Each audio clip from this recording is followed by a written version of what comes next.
everybody. Welcome to Mid America Dirt. I'm Skip, and I am super excited to be joined by Eric Perry from BB Arkansas. Eric, how you doing today? Doing great, man. Thanks for having me on. Been looking forward to get on here for a while, so should be Yeah, a good man. time. I'm glad to get you on here and hear your story, man. So, are you originally from BB? No, actually, I was born in Florida. Mom and dad moved to Kentucky when I was about 11. So I figured that's where I grew up at. That's where I considered I grew up at was in Kentucky. So that's where do a lot of racing and watched my dad racing for years up at Kentucky Lake Motor Speedway, Paducah International, stuff like that. And then I actually moved to Arkansas back in 2011. So been here a little while. Just was raised in Kentucky. I got you. So, you do come from a racing family? Yeah, actually, my grandpa raced. He used to race the old style sprint cars, the crazy kind, had no roll cage, just kind of guys out there with a Uh, big steering wheel and that kind of stuff. And then my dad, he raced late models for as long as I can remember since I was a kid. And then my brother, he used to race too. So yeah, it's definitely been in the blood for a long time. I got you. Sounds like it. So, how did Yeah. you get your start? Yeah, I started in go-karts. I had my first go-kart, and I was probably 3, 4 years old, and just like everybody else, started racing go-karts at a young age, and eventually got into stock cars, did some street stock racing stuff, and then eventually got into limited late models and modifies for a while, and that's where I am now. But just kind of ran the family, kind of that's what we did every Saturday night. So if we weren't at the racetrack, we didn't really have anything else going on. So Yeah, I family got family you. family didn't hunt, family didn't fish. We were just a big racing family. I got you. I got you. Yeah. So, how long have you been in a late model? Um, Off and on. I mean, I raced late models when I was in Kentucky for a little while. But I guess this is my third year this time in them. I ran them for a couple years before I got back in modified. So late models probably a total of 8 years. 7, 8 years somewhere around there. So I bounced around for a little bit. When I moved to Arkansas, I came from late models. When I moved to Arkansas, there really wasn't anything besides comp cams that was around. Right. So dove off into IMCA Modifieds and got into that for a while just because I live in BB, which is like 30, 40 minutes away from I-30. So wanted a place I could run locally every week. And, fortunately, they didn't have a late model show locally. So I had to go from a big wide tire to a modified. And that was definitely a bit of a learning curve to try to transfer over to those. How'd you do in the modified? Man, it was good. I mean, I was blowing right rears off like one night after another. You go from a big wide tire to no traction at all. So, it took me a while, but man, I got to be honest. Like, I think that's helped me more now going back into late models is just, learning how to momentum a car, learning how to adjust a different, with the modified stuff. And I say this too. I think the IMCA Modified is probably one of the most competitive divisions out there. Everyone's got essentially the same motor. We're all on the same crate motor. So, I mean, really, it comes down to setup and driving. And, so you really got to adapt, through a race. And that's where, I think the late model stuff, these guys are really more focused on hammering down, where, with the modified stuff, you really got to slow down, figure out where your car is not perfect and adjust your driving style to fit that need. So, I'm thankful for my time in modifieds. I think it made me a lot better driver now.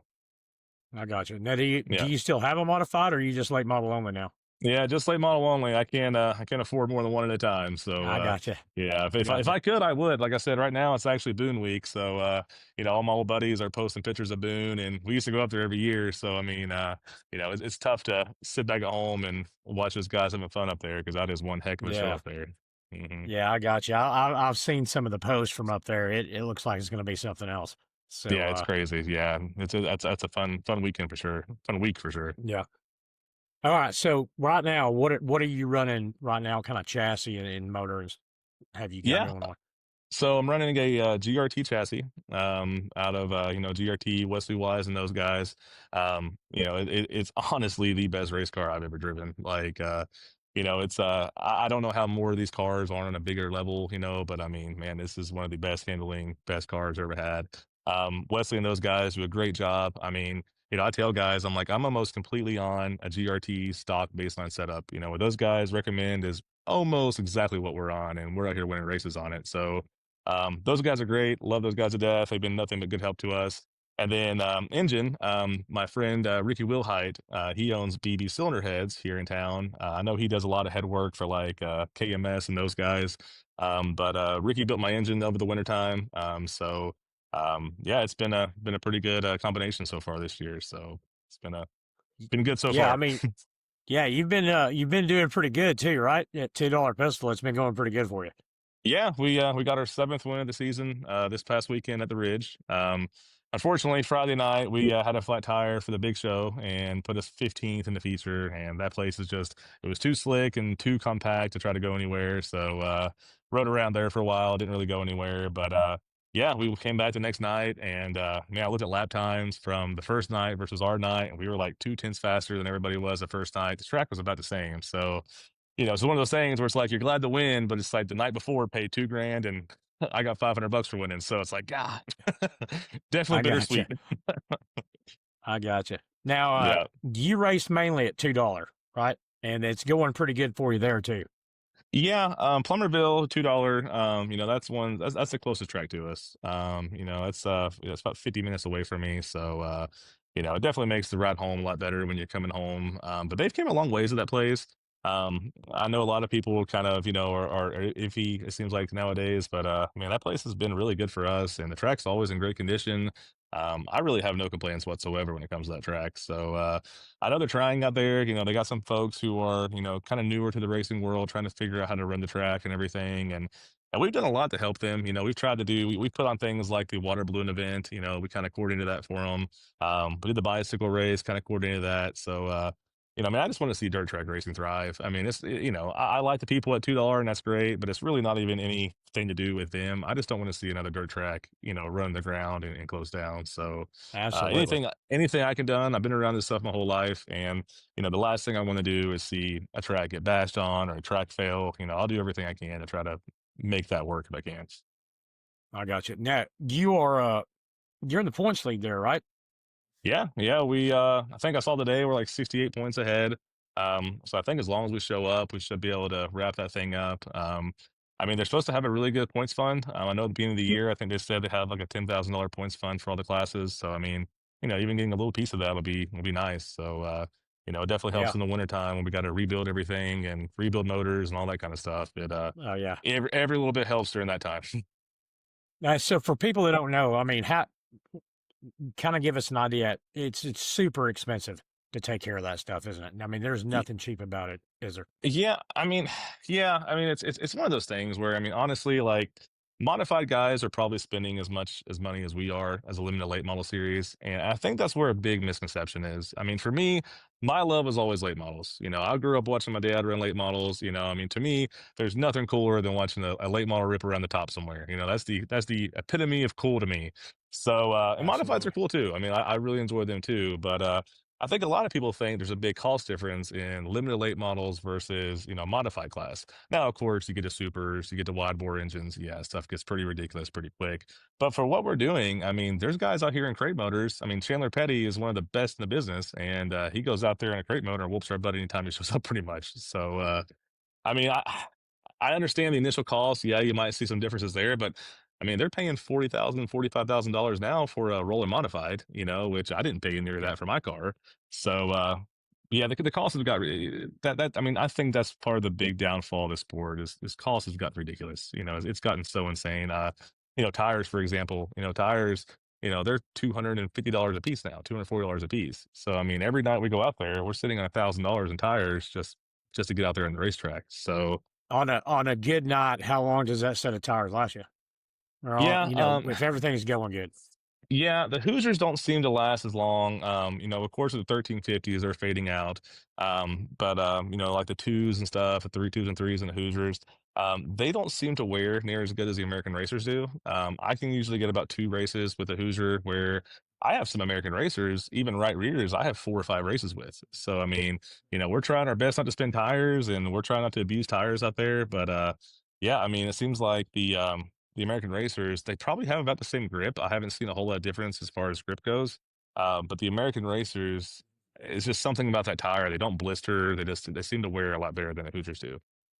Yeah, I've heard that a lot, to be Hmm. honest with you, doing Yeah. this.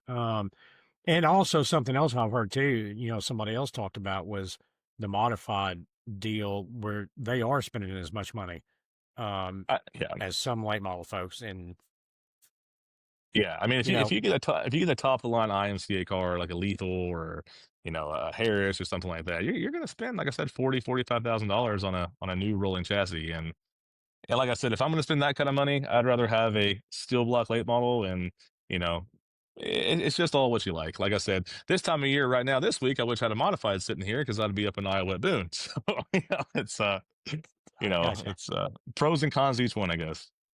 I gotcha. So, what do you have left this season? So I know you said you got what, maybe one or two more at $2, and what do you do after that? Are you do you get an invite to the dome?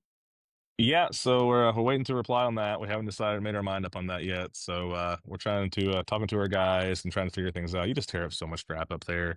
I've done it twice in the modified, and it's an Yeah, amazing experience. It's great, but it's you watch a lot of those guys go through the fence. You watch a lot of those guys, tear some stuff up. yeah, So unfortunately, we're just not a fun enough team to be able to throw a race car away. I mean, this car we got it new last year, right. hoping this thing lasts me 3, 4, or 5 years, something like that. So it's on the table. We're not sure. But yeah, we got two more at $2, two more points nights. And then the Titan series, we run the Titan series when we can.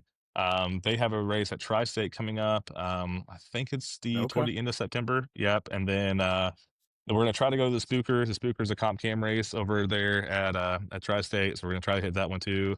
And then yeah, besides that, I think October 4th is a non-points race at $2. We might try to hit that one too.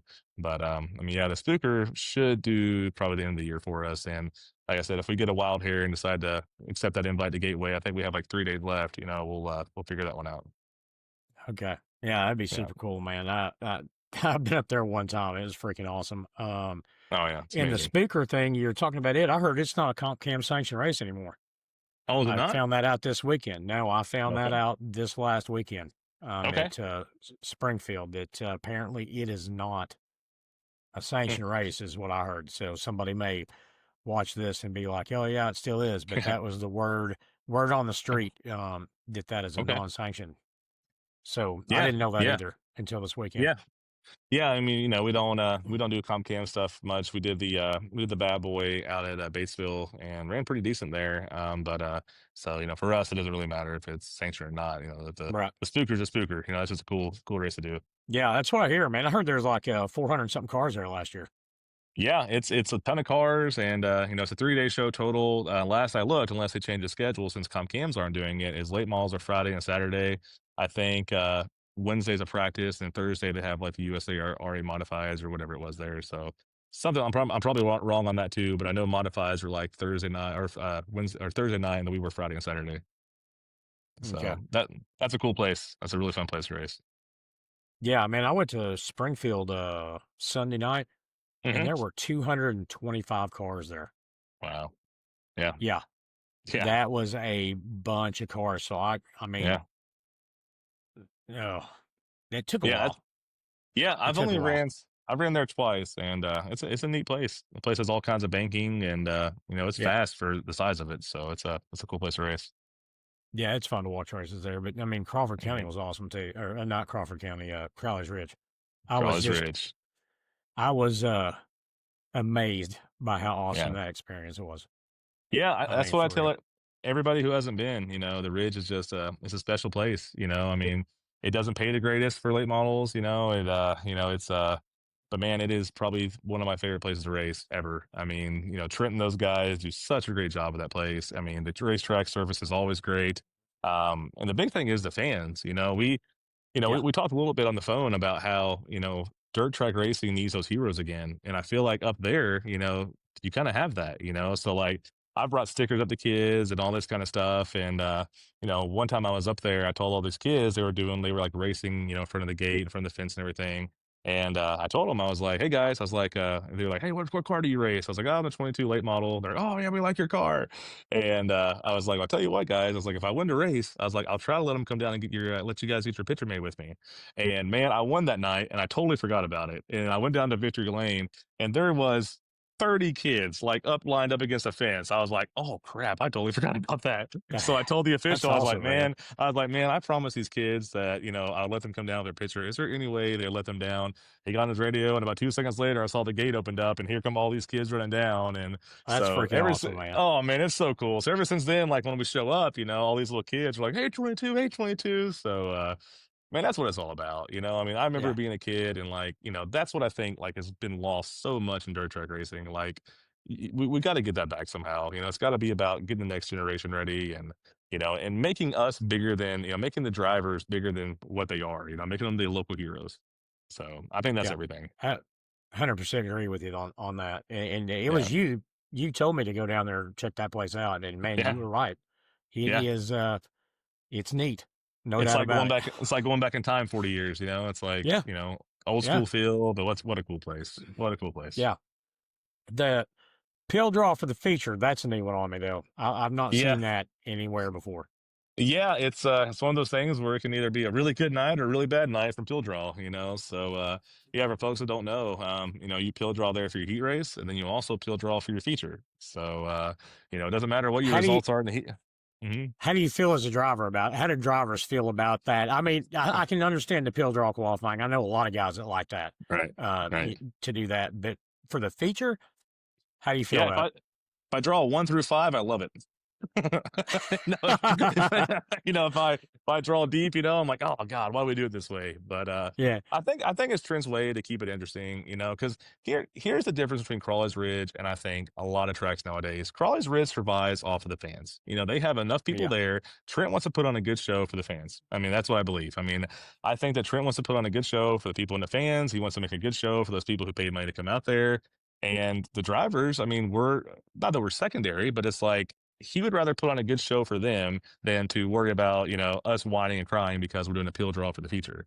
So I'm all for it because, like I said, there's a reason why that place packs in every weekend, and that's why. Because you'll get a fast guy in the back, you'll get a fast guy, midfield, and it's interesting to watch him come up there. And plus, you're too, I mean, you're right. it gives everybody a shot. Guys who might not have a shot to win a race, if that place locks around the top and you can't get by them, if that guy's good around the top side, you might not get by him. He might pull one off. Yeah, it's got to So feel good for you as a driver to go race in front of crowds that big. I mean, that's got man, to feel pretty good. yeah. It's cool, man. I won there. I won a lot of races there in the modifieds, and one of my favorite races of all time. They had NASCAR night when Ken Schrader came down, and that night, my buddy at the time, he was like, "Man, let's put your GoPro in the back of the car." Well, we had a really good car in the bottom, and Schrader ran second to us, and we won that night. So I have a whole No joke. GoPro video of Ken Schrader like riding behind me for That's 15 awesome, laps. man. Oh man, it's so cool. And when I won that night, I got out, and that was one of the first times like they cheered. I got out and I was like, wow. I was like, okay, this is pretty cool. And I was like, heck yeah. So, Yeah, yeah, it's exciting for absolutely. the fans, exciting for the drivers. I mean, just a really cool place. I mean, do you have any ideas how other tracks could make sure they were full like that on regular race night?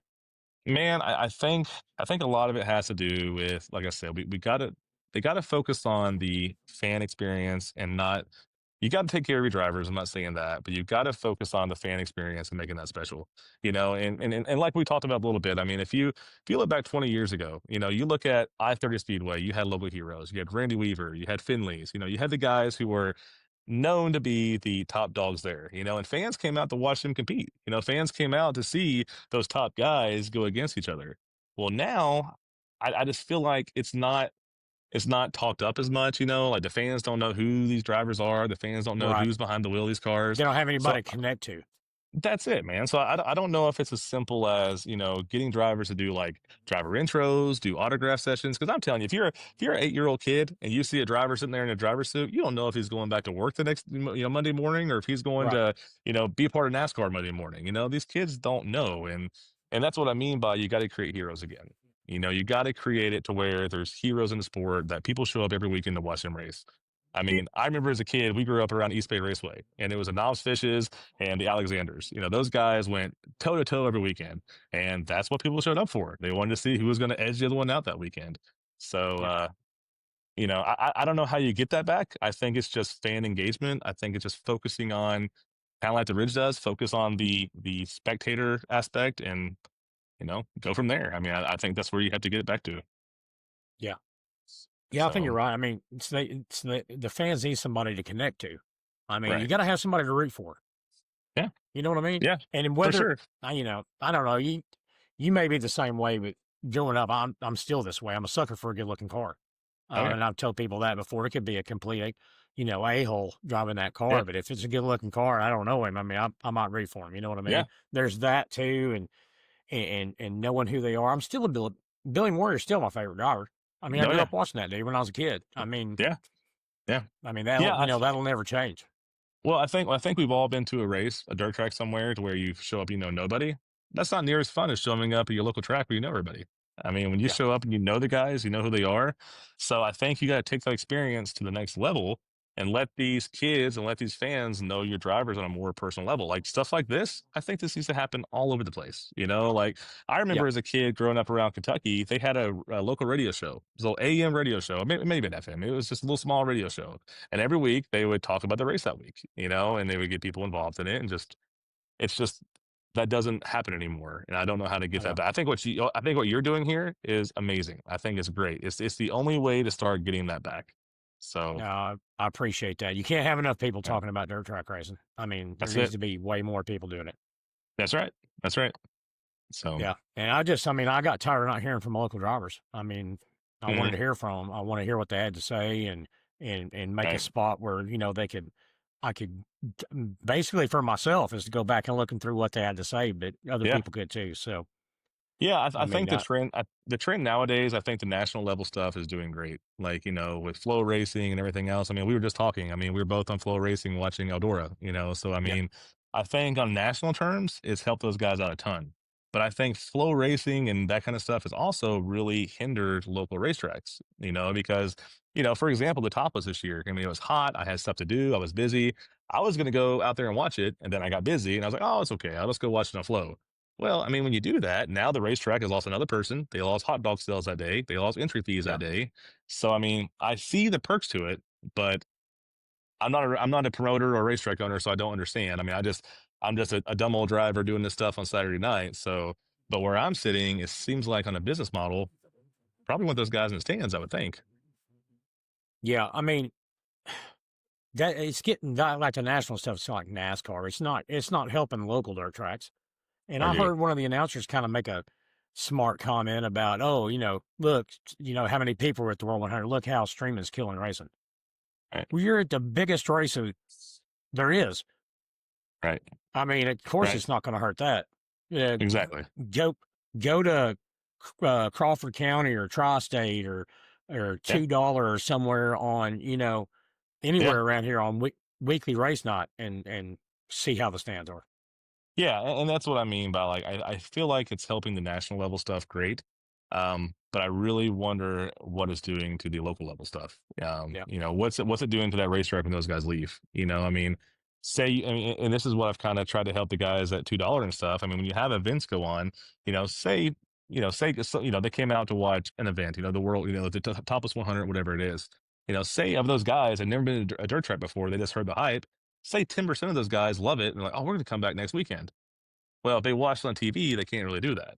So I mean, there's yeah, dynamics to it. And like I said, I'm not a track owner, I'm not a promoter. So what right. those guys go through, hats off to them. I would not want that job. But it's challenging times. It's a whole lot easier to sit there and drink beer on the couch and watch a race than it is to go out there in Yeah, 100-degree weather and drive there, get there, drive home late, and everything else. yeah, yeah. Yeah, I got you. So, let's shift gears here. You own a graphics company, correct? Or a sign yeah, company? we do. We own Arkansas Elite Signs. We started that business about 4 years ago, kind of as a side gig, kind of as a hobby almost. I always need wraps for the race car and stuff, and the people I were using were kind of difficult to get stuff from. And I kind of thought I was like, hey, I bet if we got into this, we could do fairly well on this. And so, what started as a side business kind of got busier and busier, and now it's kind of a full-time thing for us. So, it's been a blessing and been a blessing and a curse at the same time. So it keeps us Yeah, I busy. got you. So, Yeah. do you do wraps for other people? for the cars? Yeah, I don't advertise a lot of racing wraps. Be honest with you, there's a lot of people in that market. I mean, we focus more on commercial stuff and doing stuff Okay. for schools. Like actually, this week we just had to make 80 banners for Cabot High School, like around the football field to do all their band students or senior banners and all that. So Okay.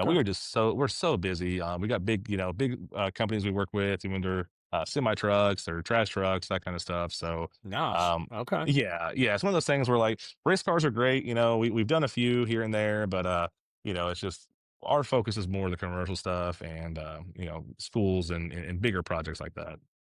I gotcha. I gotcha. Yeah. So yeah. So that's what people don't understand. You guys, you're not just racing cars. That's not all you do. I mean, most Like, everybody I've talked to, I think everybody I've talked to, yeah. you know, they work and Yeah. they race. So, Yeah. um, there's a lot of time that you guys have to spend on here Oh, yeah. man, I appreciate y'all doing it. I do. I Oh, yeah. appreciate Yeah. the time and you Yeah. guys putting on a show for us every weekend. I really appreciate it. Yeah, I mean, it's I think everyone out there is their passion. It's what they probably wanted to do since they were a kid, and, I mean, this racing's a full-time job. I mean, I have Yeah. some really good friends, Travis and Ricky and Jacob who help me, every weekend, and I'm telling you, I couldn't do it without those guys. I mean, that's just not talk. I mean, these guys come over if I'm out of town working, I've had my friends come over and work on my stuff before, and, it's just it's such a team effort, and I tell my guys, I'm like, "Guys, this is," they're like, "Oh, you won." I'm like, "No, we won." I'm like, "Man, this is 100% a team effort. Like, I can't do any of this without you guys. I'm just a loose nut holding the steering wheel in the night, you know? I mean, you guys help me do all this." So, it's a total team effort. I mean, I don't care if it's NASCAR or local racing. I mean, most of those guys will tell you, they got one or two guys who they couldn't do it without them. There's no way. Yeah. Yeah. Well, Yeah. I got you. Well, Eric, man, I think we'll end it right there. I appreciate you coming on the show and talking to me. Sure. I've been looking forward to it, and hopefully, I'll get to talk to you again here before too long. Yeah, anytime, man. I enjoy doing this, and if I can, like I said, help out in any way, I'm definitely down for it. So let me know what I can do I for you. appreciate it. Hopefully, I'll get to see you in person again here before too long, a little bit later in the year over here somewhere. Yeah, the Ridge is done for the year, but like I said, Tri-State's coming up, and got a few big races coming up. So I'm sure we'll cross That's paths again.